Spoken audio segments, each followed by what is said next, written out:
O meu nome é Felipe Bezerra, eu sou fotógrafo, fotojornalista na Secretaria Executiva de Comunicação da Unicamp. E do dia 16 ao dia 25 de janeiro eu acompanhei a equipe da Conveste, que é a comissão que cuida do vestibular da nossa universidade, na cobertura do vestibular indígena em São Gabriel da Cachoeira, no Amazonas.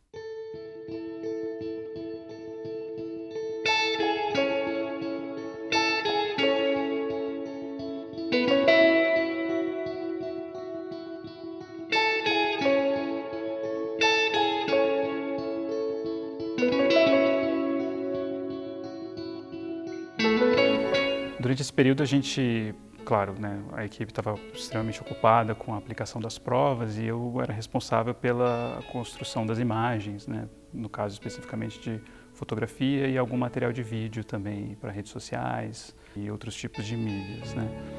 E durante o período que eu estive lá, além da cobertura do vestibular e das pautas, vamos dizer assim, as pautas que a gente já tinha marcado, a responsabilidade da secretaria, eu obtive também algum outro material de imagem, e, embora não só, a respeito do período que eu estive lá e das minhas impressões. Então, foi algo como um diário de fotógrafo.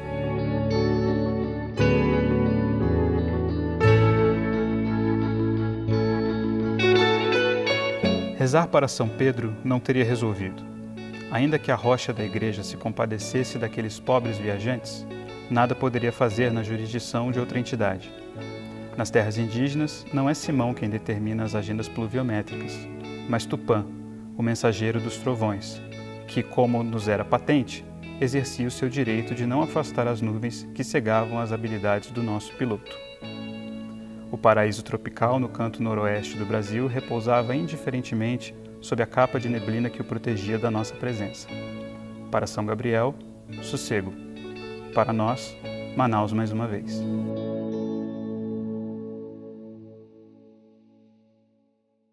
São Gabriel da Cachoeira é uma cidade especial no Brasil, ela tem a maior riqueza étnica da nossa cultura em termos indígenas, E então essa proposta ela já era muito interessante em si, E naturalmente eu tinha uma agenda já de fazer isso nos meus períodos de tranquilidade, enquanto eu não estivesse cobrindo exatamente uma pauta, Sempre temos possibilidade de flanar e, como eu gosto de falar, de ganhar a cidade.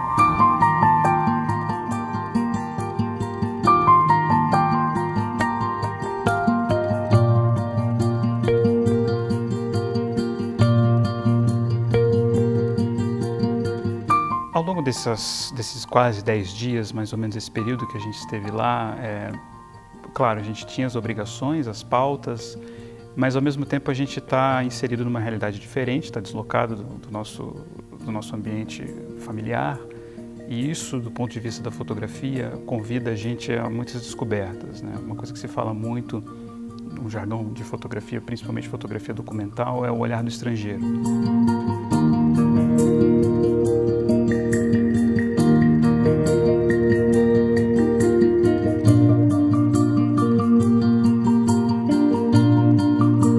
Fica evidente que estar no Brasil e ser brasileiro, quando me encontro cercado por indígenas, que apesar de em sua maioria dominarem bem a fala do português, têm como primeira e até segunda língua o tucano ou iengatu antes do idioma de Brasília, é um acidente.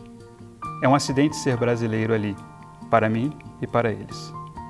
É quase como se não pudéssemos, à primeira vista, ser o mesmo povo. Quase. Não somos, mas de alguma forma inexplicável, também o somos. É só à primeira vista. A diversidade étnica que eu encontrei lá e, na verdade, a experiência de alteridade, ela foi extremamente cativante para mim. Foi algo que eu diria que talvez tenha sido o aspecto que mais me chamou a atenção, juntamente com as águas do Rio Negro, que foi outro ponto também que eu realmente não saberia colocar em palavras. Mas do ponto de vista de um encontro com o ser humano, eu não acho que eu tive outra oportunidade dessa até hoje.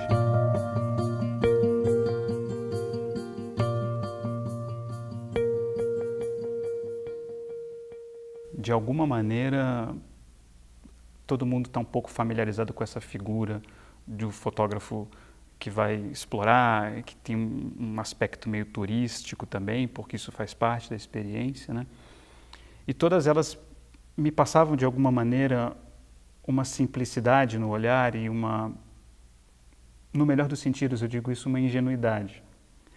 Um convite ao encontro sem palavras. E quando eu falo sem palavras, muitas vezes era sem palavras, pelo menos palavras inteligíveis mesmo, porque não foram raras as situações em que a gente não falava a mesma língua. Eu falo português e muitas vezes eles não dominavam o português o suficiente para a gente ter uma comunicação, e muito menos eu dominando os idiomas, as linguagens indígenas, né? O Nhangatu, o Baniwa, o Baré e outras línguas que eu tive a oportunidade de ver as pessoas falando lá e encontrar. Então, essa conexão ela era mediada quase que exclusivamente pela imagem.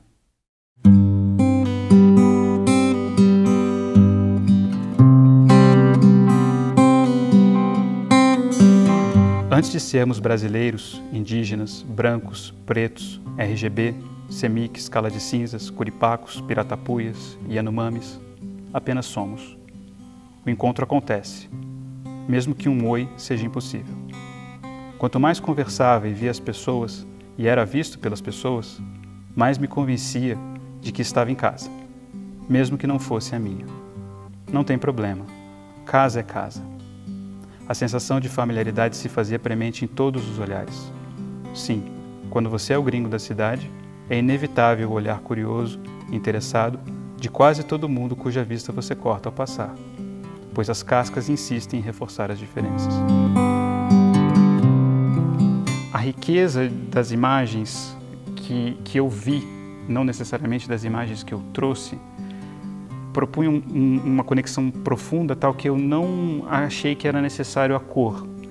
E não diria que a cor é dispensável, mas já tem bastante coisa.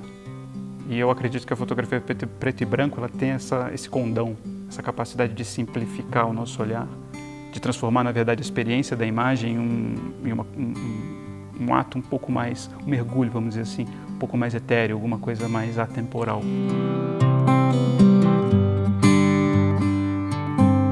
Considerando toda essa complexidade, esse infinito para fora, que é como eu gosto de pensar, eu senti muito reflexo desse infinito para dentro também. A profundidade dessa experiência, eu gosto de brincar que foi uma experiência no sentido de eu sair, e ao mesmo tempo, peço perdão pelo trocadilho, mas é uma inexperiência também, porque o mergulho para dentro ele é no mínimo tão profundo. Mas a profundidade, o eco que o encontro com todas essas pessoas, com essas realidades, com esses olhares que muitas vezes me buscavam. Isso acontece muito na fotografia, a gente está buscando quem fotografar e a gente vê que a gente está sendo buscado entre as pessoas também. Tudo isso teve um eco muito profundo em mim. Foi uma experiência, eu diria que incomparável até agora, tanto como fotógrafo como com o encontro com outro ser humano. Os olhares curiosos e pueris quase sempre terminam em graça após uma oferta pública inicial de afeição, aquela impossível de se ignorar. Gente nossa, nos encontramos no sorriso. Basta. A câmera é a desculpa perfeita para ser feliz.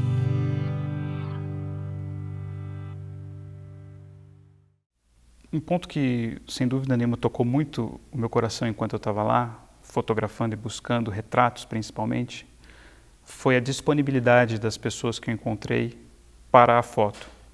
Posar para fotografia não é uma coisa trivial, eu digo isso tanto do ponto de vista de estar por trás da câmera, quanto nas poucas oportunidades que a gente tem às vezes de estar na frente também, isso não é fácil. Mas, de uma maneira geral, eu encontrei muita receptividade das pessoas.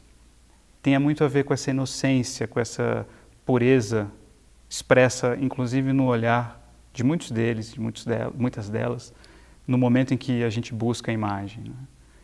Em São Gabriel da Cachoeira, os habitantes chamam de cachoeira aquilo que nós, pelo menos aqui no Sudeste e na nossa região, chamamos de corredeiras.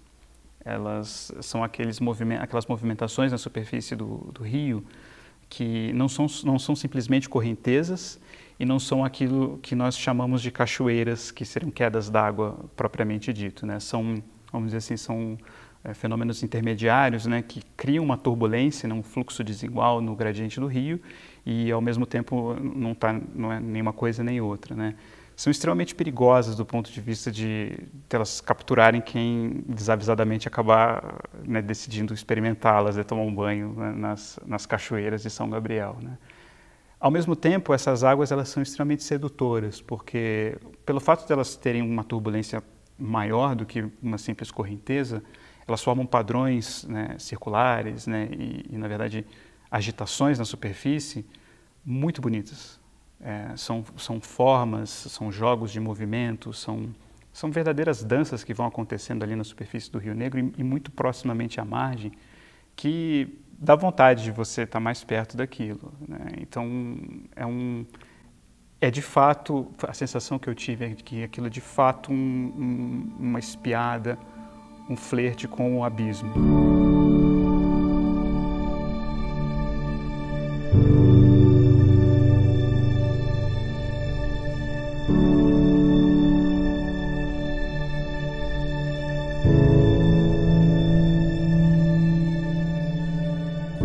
Honestamente, o encontro com essas forças mecânicas, hidráulicas, oníricas, me convenceu da razão de o inconsciente ser tão bem representado pelas águas nos nossos sonhos.